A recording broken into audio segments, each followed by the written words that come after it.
We are here in Aizawl, the capital of the northeastern state of Mizoram. The state shares border with Bangladesh and Myanmar. It was one of the first states in the country where Korean wave first set its foot 20 years ago, back in the early 2000s. Today, after 2 decades, we are here to trace how the Korean wave has evolved and assimilated itself in the Mizo society.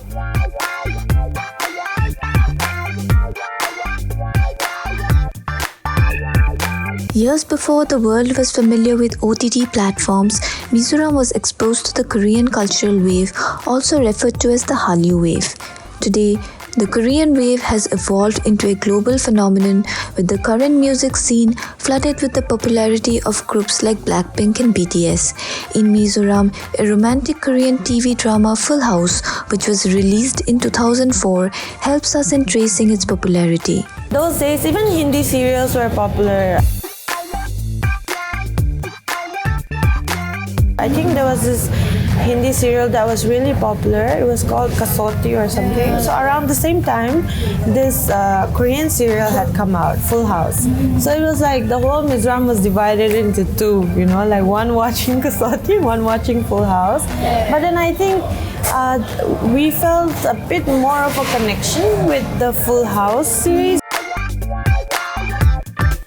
While adopting pop culture in their everyday life, the youth of Mizoram have also taken on the mannerisms and fan culture traditions. Speaking to ThePrint, manager of the Korean cafe Dongne the Town, Adeline Mar said, "We are the first doing this business of having events at our cafe for the K-pop celebrities. We celebrate their birthdays and fans encourage us to organize the events." She mentions how this started when they celebrated BTS member Jimin's birthday. In Korea, people follow the tradition of drinking seaweed soup or miyeokguk on their birthdays, and the fans have also adopted this tradition in Mizoram. Adeline said on their idols' birthdays, they come in and ask for seaweed soup and make donations in their names. On rainy days, the customers ask for tteokbokki, which is Korean spicy rice cakes, and for Korean pancakes. Annie Shetty, a 26-year-old K-pop merchandise seller, started her online store Cookie K Shop on Instagram back in 2018. Now she has a physical store in Aizawl's Kelvi Market where she sells K-pop albums, posters and photo cards. She mentioned that she received about 10,000 pre-orders since opening her online store. K-pop groups grew a lot like Girls' Generation and Super Junior. There used to be printed photos that the street vendors would sell when I was in high school, she recalled. While the online store's sales were limited to Mizoram at the beginning, she says that she now has more customers from outside the state.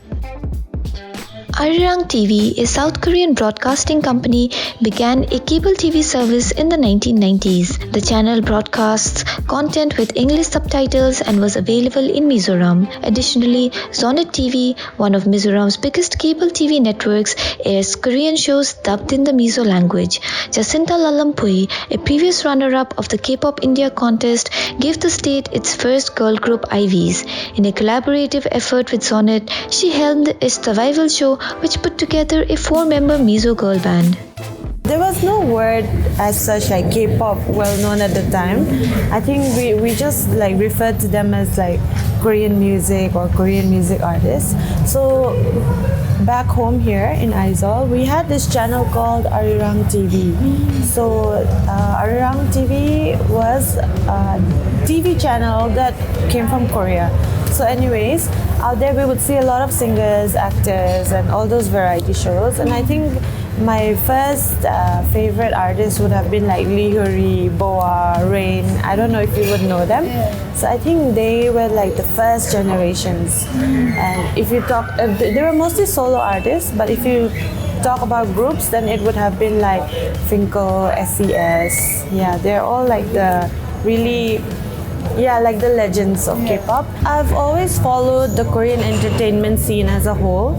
I've always been very inspired by how all their agencies are formed, how the training system, and how, a small teenager could dream of becoming a big star, and then they go into training, and with all the discipline and pure hard work, they get chosen and they promote, and depending on the company they go to, they become famous. And that whole idea was so to say, appealing, because you don't hear about it in like the Western culture, like Hollywood or Bollywood. It's more about like you make it or you don't. I used to have this band called 5 Feet, so I think we got a lot of how to say, opportunities, but much lesser compared to the generation today. Like I wish during our days, When was that? we started 2015, so we participated in the K-pop contest, and then I think that's how we got a bit more well known in Delhi at least. And then we were even invited to Korea to perform, and then we went there. And it was really nice. I think in Mizoram in general is very fond of music. We have very good musicians and singers. And I thought like, okay, wait, like, you know, because our renowned singers are doing pretty well, like even in a small state like ours. So my dream was, you know, we've never had a girl group in so long.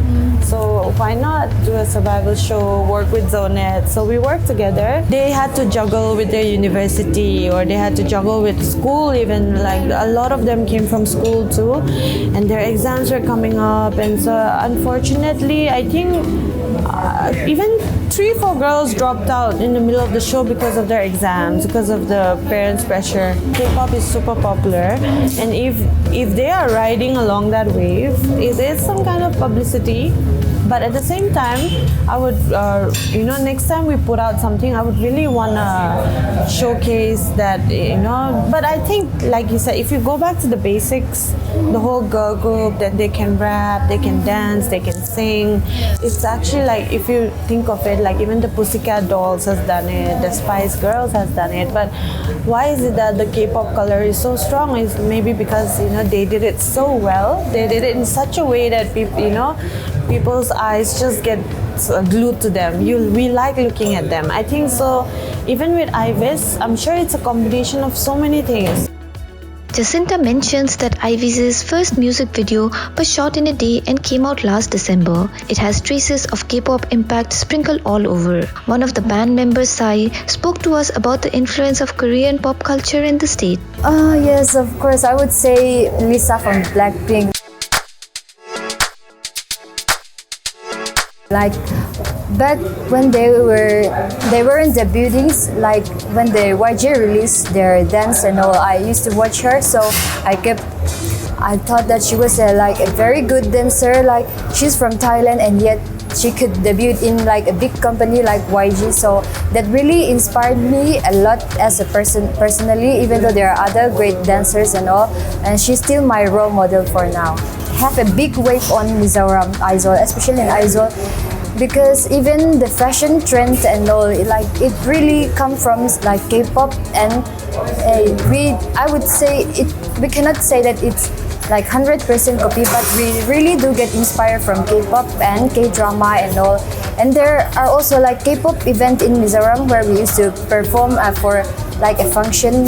Back in 2021, in Mizoram's Lunglai, a man defaced a BTS banner put up by the fans and was made to issue a public apology after they threatened legal action against him. A tiny fraction of people seems to be opposed to this cultural wave, saying that the local Mizo culture is being eroded, but the youth who enjoy K-pop music and K-dramas don't seem to care. This is Monami Gogoi with video journalist Disha Verma reporting from Aizzol, Mizoram.